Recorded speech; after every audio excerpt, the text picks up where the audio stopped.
Hay algo que estás sintiendo hoy y no puedes nombrarlo del todo. Una mezcla extraña de deseo y duda, de querer entregarte pero no saber si todavía eres capaz de confiar. Tu cuerpo recuerda lo que fue amar de verdad, y eso duele de una manera que ninguna palabra ha logrado explicarte. No es debilidad. Es Venus en tránsito tocando tus heridas más antiguas, removiendo exactamente lo que guardaste para sobrevivir, y lo que estás a punto de escuchar va a explicarte por qué este momento no es una coincidencia, sino el instante exacto en que todo puede cambiar. Quiero empezar con algo que tal vez nunca te preguntaste. ¿Qué crees que hace que un hombre no pueda sacarte de la cabeza? No me refiero al deseo pasajero. Me refiero a esa marca profunda que queda en alguien después de haber estado con vos de verdad.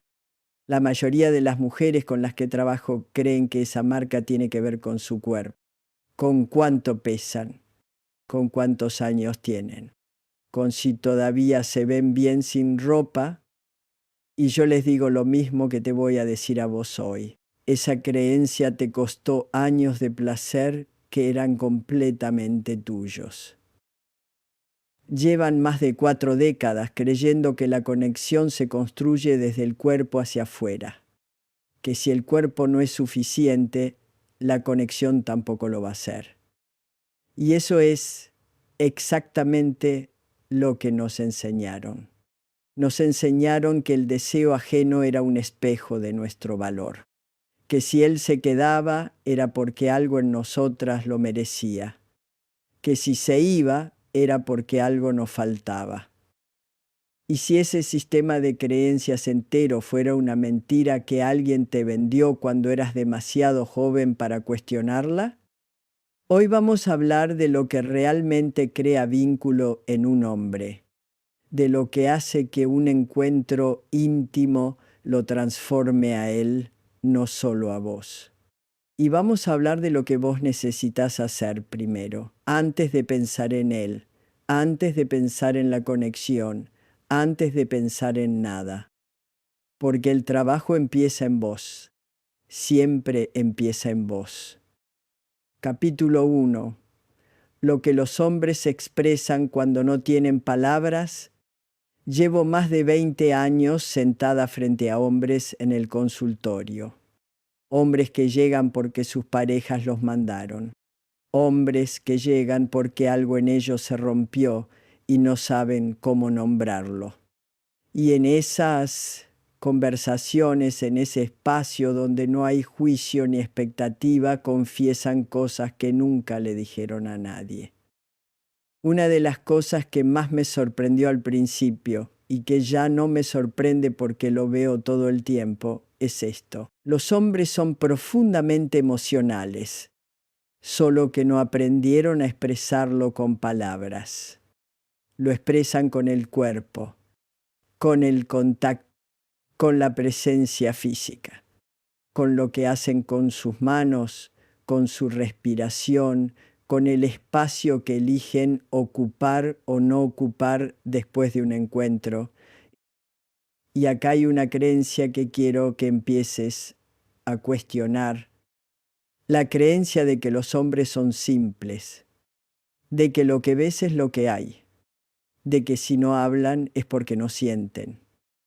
Esa creencia le hace tanto daño a las mujeres como a ellos, porque las lleva a interpretar el silencio como indiferencia, la distancia como desamor y la dificultad para verbalizar como falta de profundidad. Cuando un hombre está en un momento de intimidad real, de esa intimidad que va más allá de lo físico, su cuerpo se convierte en su idioma más honesto. La forma en que respira cambia. La forma en que te toca cambia.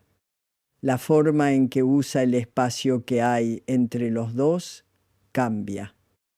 Y esas señales, mi amor, son más confiables que cualquier cosa que pueda decirte con palabras. Porque el cuerpo no miente cuando las defensas bajan. Y hay un momento específico en que todas las defensas de un hombre bajan completamente. Ese momento es cuando se permite ser vulnerable de verdad. No vulnerable en el sentido de débil, vulnerable en el sentido de real, presente. Sin el escudo que los hombres aprenden a cargar desde que son niños, porque el mandato cultural les dice que mostrar lo que sienten es peligroso. ¿Cuándo fue la última vez que vos te permitiste ser vulnerable de verdad? No me refiero a llorar. Me refiero a estar completamente presente en un momento íntimo sin que tu mente estuviera en otra parte, sin estar evaluando cómo te veías, sin estar midiendo su reacción, sin estar pensando en lo que vendría después. Solo ahí, en tu cuerpo, en el momento. Eso es lo que crea conexión real, no la técnica, no la posición, no la edad que tenés ni el cuerpo que tenés. La presencia auténtica. Y la presencia auténtica requiere algo que a muchas de nosotras nos cuesta más que cualquier otra cosa: soltar el control. Historia 1. Graciela, 57 años. Graciela llegó a mi consultorio con una carpeta, literal, una carpeta con anotaciones sobre su relación, fechas, conversaciones, patrones de comportamiento de su pareja. Era contadora, madre de 3 hijos ya grandes y llevaba 32 años casada con el mismo hombre. Me dijo: Nilda, lo analicé todo. Sé exactamente cuándo se aleja, cuándo se acerca, cuándo quiere sexo y cuándo no. Lo tengo mapeado. Y aún así, hace años que siento que estoy sola en esta cama. La escuché.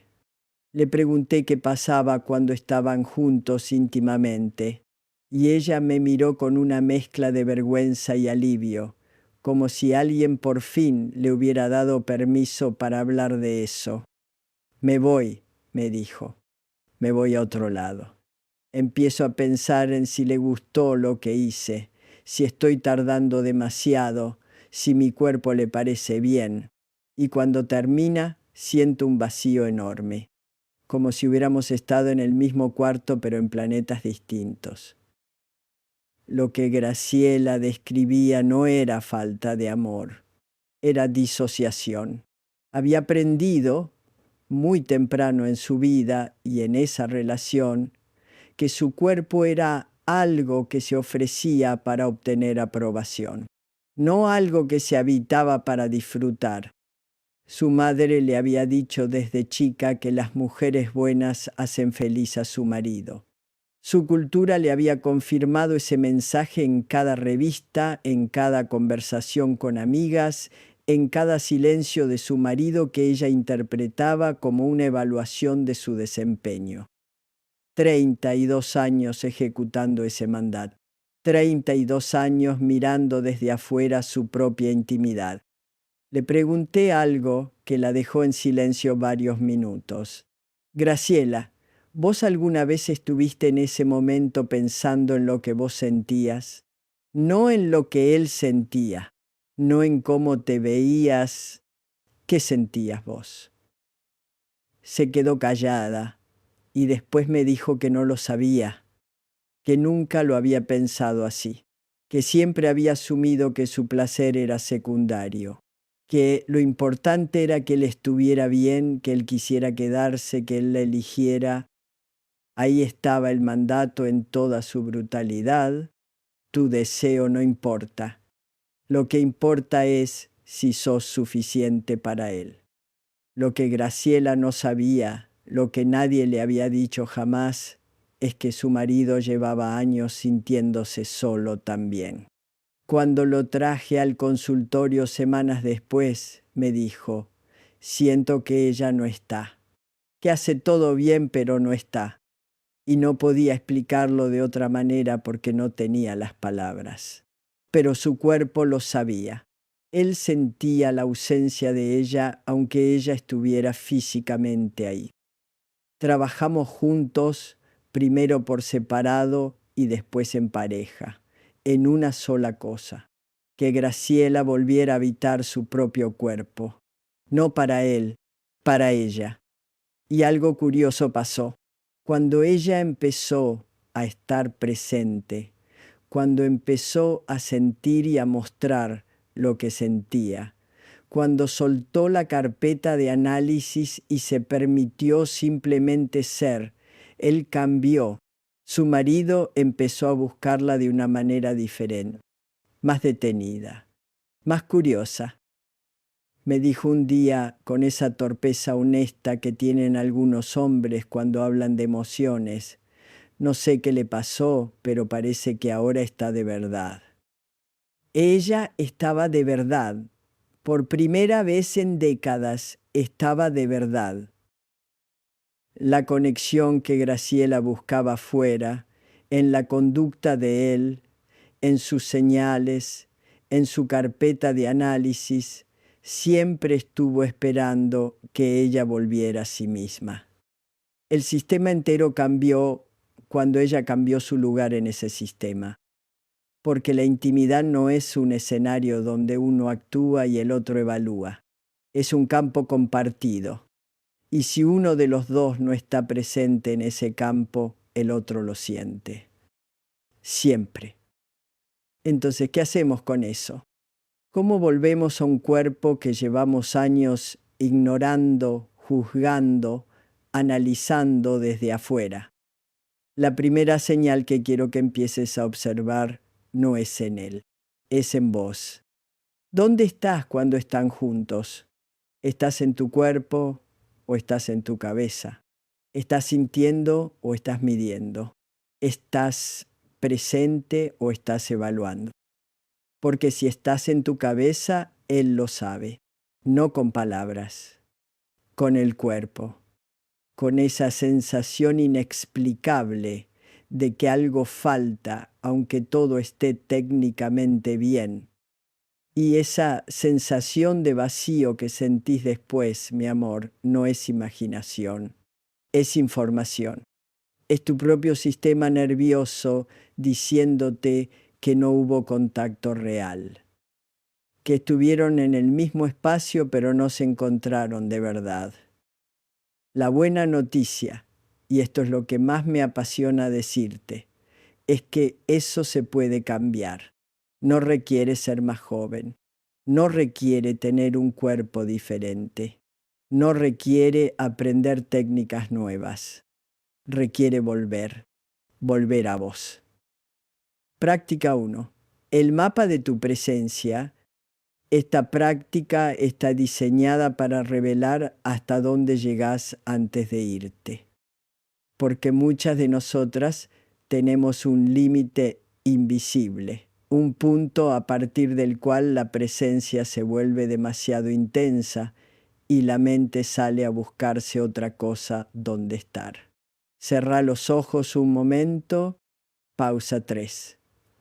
Pensá en la última vez que estuviste en un momento íntimo con alguien, no importa cuándo fue. Pausa 2. ¿En qué momento de ese encuentro notás que tu mente empezó a irse? Pausa 3. ¿Fue cuando él te miró? ¿Fue cuando sentiste algo muy intenso? ¿Fue cuando empezaste a preguntar si lo estabas haciendo bien? Pausa 2. No juzgues lo que observás, solo notalo. ¿Qué es lo que hace que tu mente salga en ese momento preciso? Pausa 3. ¿Qué creencia está detrás de esa salida?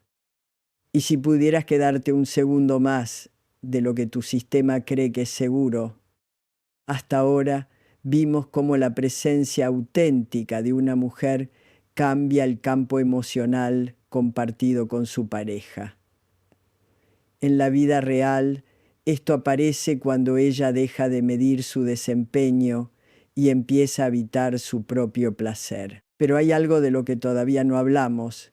¿Qué pasa exactamente en el vínculo cuando él siente que vos realmente estás? Capítulo 2.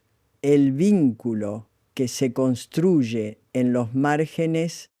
Hay algo que les digo a las mujeres que trabajan conmigo y que siempre genera cierta resistencia inicial.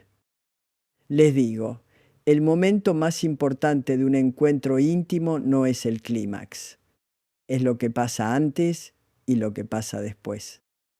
Porque el apego, ese vínculo que hace que alguien no pueda sacarte de la cabeza, que siga pensando en vos días después, que te busque no desde el deseo, sino desde la necesidad emocional, ese apego no se construye en el centro de la intensidad, se construye en los márgenes, en el cómo llegan, en el cómo se quedan.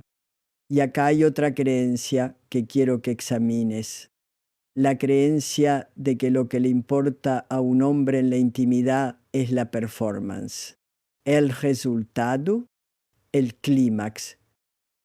Esa creencia viene de décadas de cultura que redujo la sexualidad masculina a algo mecánico, animal, desconectado de lo emocional, y los hombres la incorporaron también. Muchos creen que eso es lo que son, que eso es lo que se espera de ellos. Y aún así, en el consultorio, cuando bajan la guardia, lo que aparece siempre es lo mismo. Quieren sentirse vistos, quieren sentirse seguros, quieren poder ser imperfectos sin que eso los defina. El juicio es el mayor enemigo de la conexión, no el tuyo hacia él, el que él siente que ejerces sobre él, y a veces ese juicio no es real, es percibido, porque él también aprendió a anticipar la evaluación, porque el sistema cultural que les dijo a ellos, tenés que ser el mejor en la cama, es el mismo sistema que les dijo a nosotras, tenés que tener el cuerpo correcto. Dos mandatos distintos, el mismo origen, el mismo costo, la imposibilidad de estar presentes de verdad. Entonces, cuando vos creás un espacio donde él no está siendo evaluado, donde no necesita demostrar nada, donde puede ser lento, puede ser curioso, puede incluso no saber, algo en él se libera. Y esa liberación, esa sensación de acá puedo ser yo sin que eso sea un problema, es exactamente lo que genera el apego profundo, no el placer físico, la seguridad emocional. ¿Y vos tenés ese espacio para vos misma? ¿O te juzgás tanto que no podés darte la misma gracia que le pedís a él que te dé a vos? El ritmo de un encuentro íntimo es como un idioma. Cuando hay conexión real, ese idioma es fluido, variable, intuitivo. No sigue un guión. Tiene pausas, tiene acelerones, tiene momentos donde todo se detiene porque algo necesita ser sentido completamente antes de continuar. Un hombre que está presente no está apurado por llegar, está en el camino, y eso es completamente diferente. Observa el ritmo, no como una evaluación, sino como información. El ritmo te dice si alguien está en el momento con vos o si ya está en otro lugar. Y vos también tenés un ritmo, el tuyo propio, el que tu cuerpo pide cuando no está siendo silenciado por la ansiedad de complacer. Historia 2. Roberto y Claudia, después de 12 años, Roberto tenía 54 años cuando llegó solo al consultorio. Su mujer, Claudia, no sabía que había venido. Llegó porque, según me dijo, algo no está bien, pero no sé qué es ni cómo explicarlo. Llevaban 12 años juntos, una relación funcional, sin grandes peleas, sin infidelidades conocidas, con 2 hijos adolescentes y una vida que desde afuera parecía sólida. Pero Roberto decía que desde hacía un par de años, cuando estaban íntimamente, él se sentía solo. Es como estar con alguien que cumple con todo, pero no está, me dijo. Hace todo bien, pero yo siento que está esperando que termine para poder irse. Le pregunté si le había dicho eso a Claudia. Me miró como si le hubiera propuesto escalar el Aconcagua en Bermudas. ¿Cómo le voy a decir eso? Va a pensar que la estoy criticando. Va a pensar que no me gusta. Va a ponerse peor. Ahí estaba el sistema en acción. Él no podía decir lo que sentía porque había aprendido que expresar necesidad emocional era exponerse a la decepción del otro. Ella no podía estar presente porque había aprendido que su trabajo en ese espacio era cumplir, no sentir. 2 personas que se amaban, atrapadas cada una en su propio mandato, sin poder encontrarse de verdad.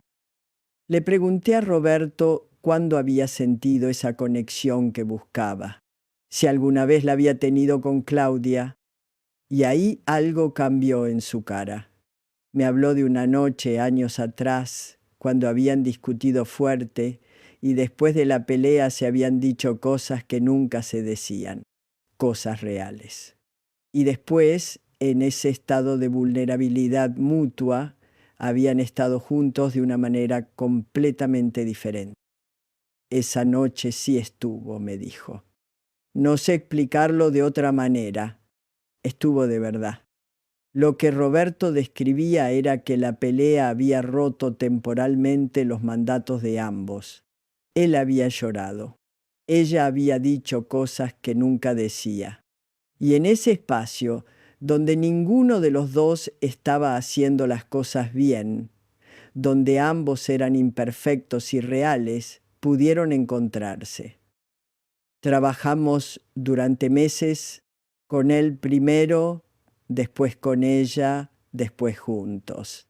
Y lo que tuvimos que desmantelar no era falta de amor, era el sistema de roles que habían construido sin darse cuenta. El sistema que decía que él debía iniciar y demostrar y que ella debía responder y complacer. El trabajo con Claudia fue profundo, porque ella tenía una creencia muy arraigada. Si muestra lo que quiere, es demasiado. Si pide, es una carga. Si disfruta demasiado, es vergonzoso.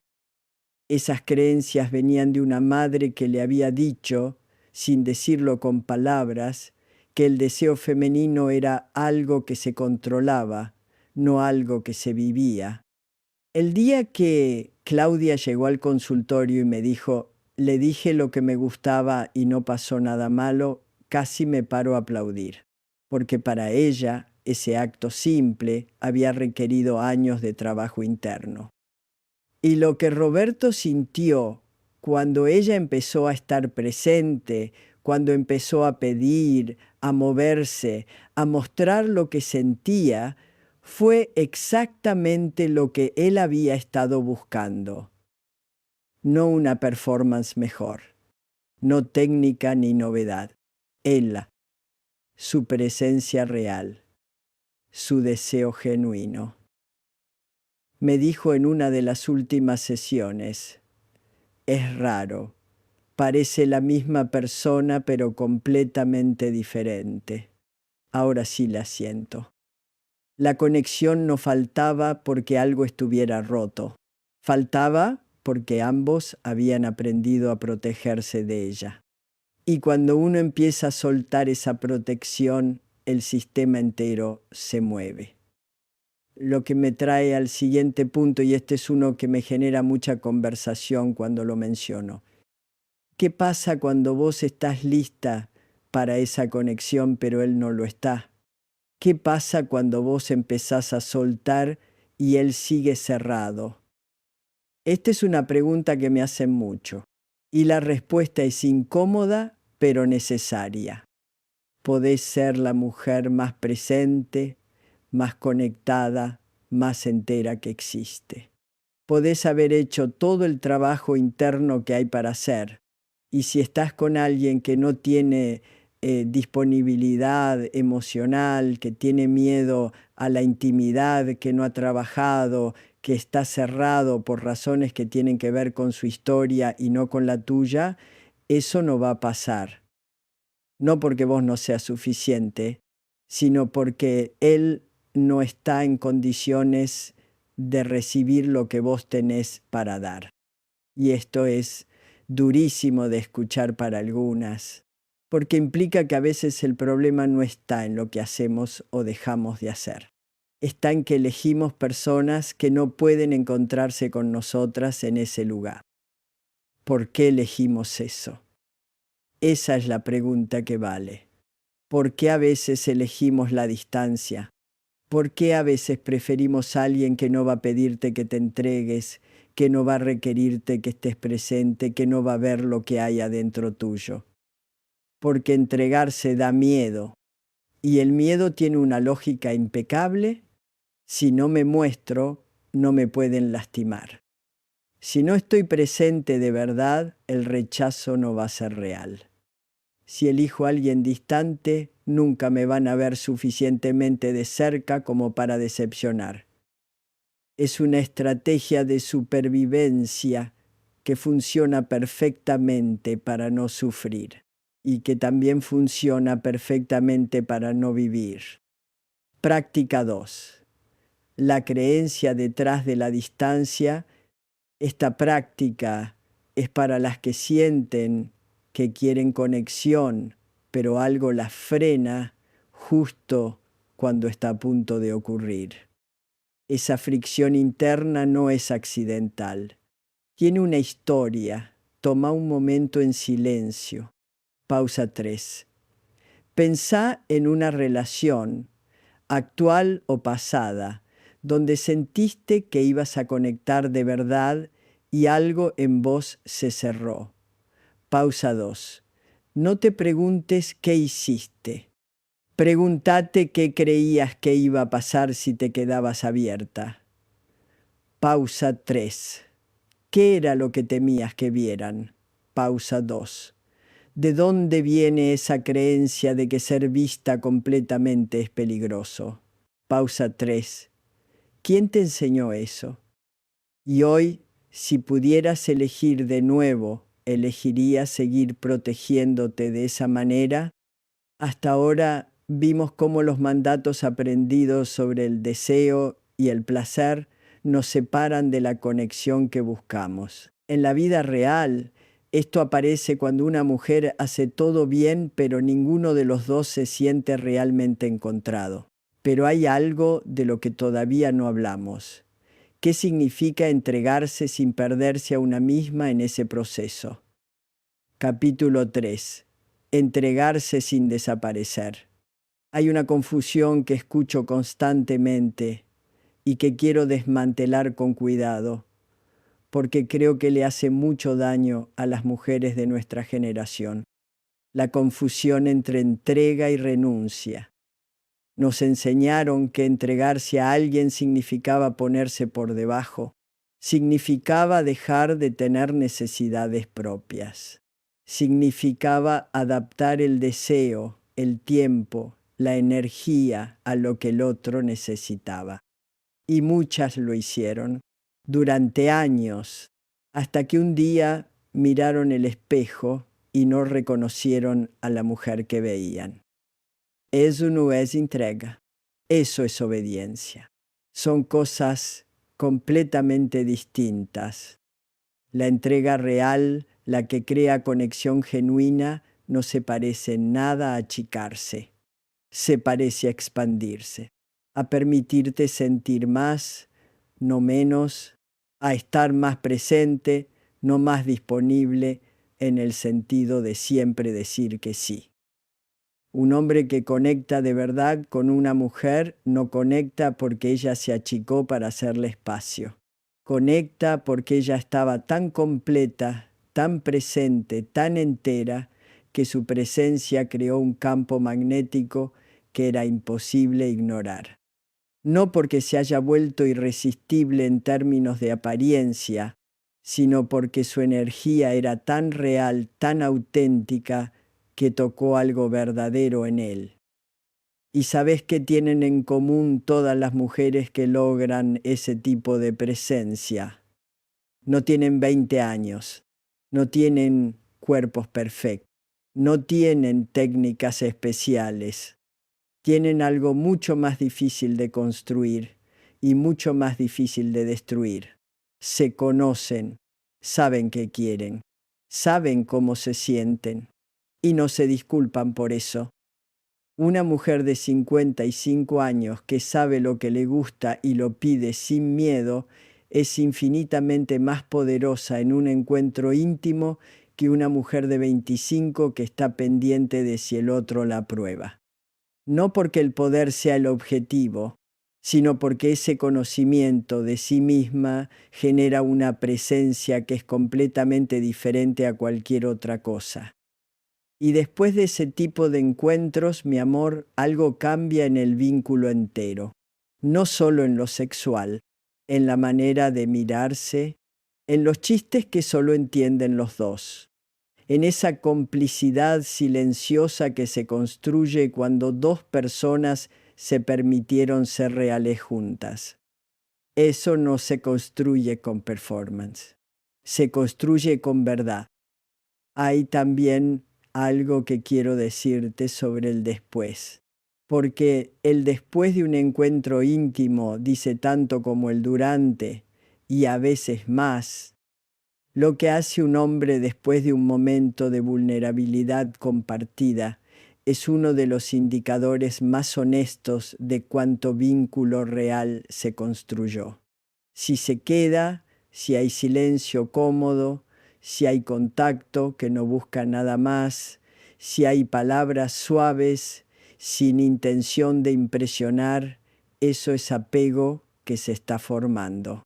Y ese apego es el que sostiene una relación cuando la novedad se va, cuando la vida cotidiana llega con todo su peso, cuando ya no hay adrenalina ni incertidumbre, sino solo la pregunta de si hay razón suficiente para quedarse.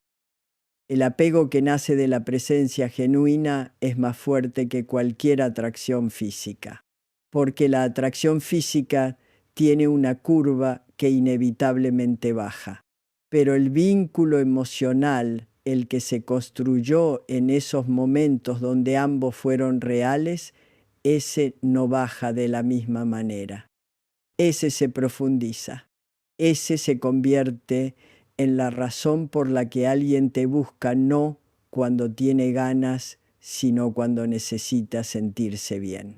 No cuando está caliente, sino cuando está asustado. No cuando quiere conquista, sino cuando quiere hogar. Y vos sabés lo que es eso. Ya lo viviste alguna vez. O lo sentiste por ausencia, ese vacío de tener a alguien cerca que no es ese tipo de hogar. Historia 3.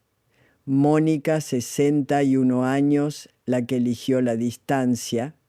Mónica llegó al consultorio recomendada por una amiga.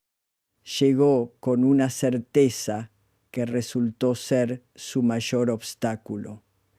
Yo ya sé lo que me pasa. Solo necesito confirmar que estoy bien.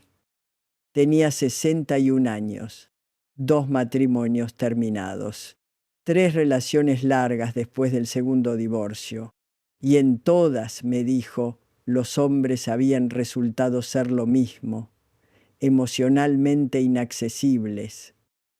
Le pregunté cómo los elegía, se ofendió un poco, como si la pregunta implicara que era culpa suya. Le aclaré que no se trataba de culpa, que se trataba de entender el patrón. Fuimos atrás a cada relación y empecé a notar algo que ella todavía no veía. En todos los casos, había algo que hacía que el hombre pareciera seguro de una manera particular. Eran ocupados, absorbidos por su trabajo, con poca disponibilidad emocional desde el principio. y Mónica los había elegido a todos con esa misma característica. Le señalé el patrón con cuidado y le pregunté, ¿qué pasa si en realidad elegís hombres que no van a poder estar del todo? Porque eso te protege de tener que estar vos del todo. El silencio que siguió fue de los más largos que recuerdo en el consultorio. Después de un rato, con voz más baja, me dijo, mi papá era así, presente en lo práctico, ausente en lo emocional. Y yo aprendí que eso era lo que se podía esperar de un hombre. Y también aprendí que si él no estaba disponible, yo no tenía que estarlo tampoco. Era más fácil así. Ahí estaba. El mandato heredado en toda su claridad. Los vínculos son más seguros cuando hay distancia. La intimidad real es peligrosa. Si me quedo en la superficie, no me pueden llegar donde duele. Le pregunté qué le había costado ese sistema. Y ahí sí, Mónica se quebró un poco. No con dramatismo, con esa tristeza tranquila de alguien que finalmente puede ver algo que supo siempre, pero nunca se permitió nombrar. Me costó saber qué se siente ser amada de verdad, me dijo. Me costó saber si alguna vez alguien me vio de verdad, porque yo nunca me dejé ver. Mónica no era una víctima de los hombres que elegía. Era arquitecta de un sistema donde la distancia era seguridad, y la seguridad era la única forma de amor que conocía. Y eso no era una falla de carácter, era una respuesta inteligente a lo que había aprendido cuando era niña, un mecanismo de protección que en algún momento fue necesario y que después se había quedado operando mucho más tiempo del que necesitaba. El trabajo con Mónica fue lento, no porque ella no tuviera capacidad, sino porque el cuerpo aprende la distancia y no la suelta fácil. Porque hay que aprender a tolerar la cercanía de a poco, como cuando un músculo que estuvo inmovilizado empieza a usarse de nuevo y al principio duele antes de fortalecerse. Pero el momento que más recuerdo de su proceso fue cuando me llegó un mensaje fuera de sesión, algo que normalmente no hago pero que era urgente para ella. Me dijo, estuve con alguien esta semana y me quedé. Me quedé presente y no me fui. Y fue aterrador y fue lo más real que sentí en años. Eso es todo el trabajo. No la técnica, no es el resultado. El momento donde el sistema viejo cedió y ella eligió algo diferente. Eligió desde la conciencia, no desde el miedo. Eligió quedarse. Porque la única libertad real que tenemos es volver a elegir, no desde donde nos dejó la historia, sino desde donde estamos hoy. Y hoy Mónica, con 61 años, con 2 matrimonios y 3 relaciones en la mochila, eligió diferente. No porque encontró al hombre correcto, porque encontró la disposición de estar presente en sí misma. Hay algo más que quiero decirte antes de terminar. Algo que pocas veces se dice en este tipo de conversaciones, pero que me parece fundamental. Todo lo que estuvimos hablando hoy, las señales de conexión, la presencia, el apego, la entrega sin renuncia, nada de eso tiene valor si se convierte en una nueva forma de presión. Si te vas de acá pensando, tengo que estar más presente, tengo que crear más apego, tengo que hacer el trabajo interno para ser más deseable, me fallé completamente. Porque eso sería reemplazar un mandato por otro. Cambiar, tenés que tener el cuerpo correcto por tenés que tener la presencia correcta. Y los dos son igual de violentos. Lo que quiero que te lleves es diferente. Quiero que te lleves la pregunta, no la respuesta. La pregunta de qué crees realmente sobre tu deseo.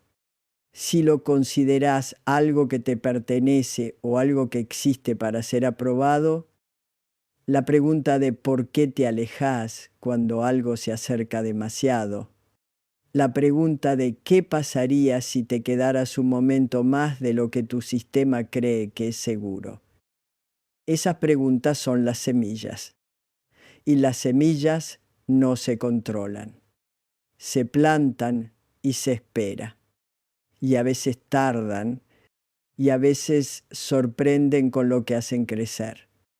Lo que sí puedo decirte con certeza, después de 20 años de trabajo, con mujeres como vos, mujeres inteligentes, complejas, que vivieron mucho y sintieron más de lo que se permitieron mostrar, es esto. El deseo no tiene fecha de vencimiento. La capacidad de conectar no se agota con los años. Y la presencia auténtica, esa que hace que alguien no pueda sacarte de la cabeza, no se construye con técnica ni con edad. Se construye cuando decidís volver a habitarte, no parcialmente, entera, con las estrías y los años y las historias que dejaron marca, con todo lo que sos, porque lo que más marca a otro ser humano no es la perfección, es el encuentro con alguien que está completamente vivo, que está completamente presente, que no está actuando ni esperando aprobación, sino simplemente siendo. Y vos podés ser eso. No en algún momento futuro cuando hayas terminado de trabajar en vos misma. Ahora, exactamente como estás. El único trabajo que hay por hacer es soltar la creencia de que tenés que cambiar algo antes de merecer estar completamente presente en tu propia vida. Eso siempre fue mentira. Entonces llegamos al punto donde todo lo que te prometí al principio tiene sentido completo. Te dije que había una manera específica en la que un hombre queda marcado, que la oxitocina no era un cuento romántico, sino biología real, y que esa biología dependía de algo que tú podías crear o destruir sin saberlo. Y ahora ya lo sabés. El patrón que te tuvo años creyendo que la conexión dependía de tu cuerpo, de tu edad, de cuánto dabas, era mentira. La conexión real se construye desde un lugar interno que no envejece, no se estira, no se cansa. Lo que marca a un hombre emocionalmente no es la perfección física, es la presencia auténtica. Eso siempre estuvo en vos. Solo te habían convencido de buscarlo afuera. Lo más importante que te llevas hoy es esto. No eras vos el problema. Era la creencia de que tenías que ganarte algo que ya era tuyo por derecho de ser quien sos. Así que ahora podés elegir. No desde el miedo de perder a alguien, sino desde la certeza de que cuando vos estás presente, entera, sin disculparte por existir, algo en el otro cambia. Eso no es magia, es lo que siempre fue verdad. Y hoy finalmente lo recordaste.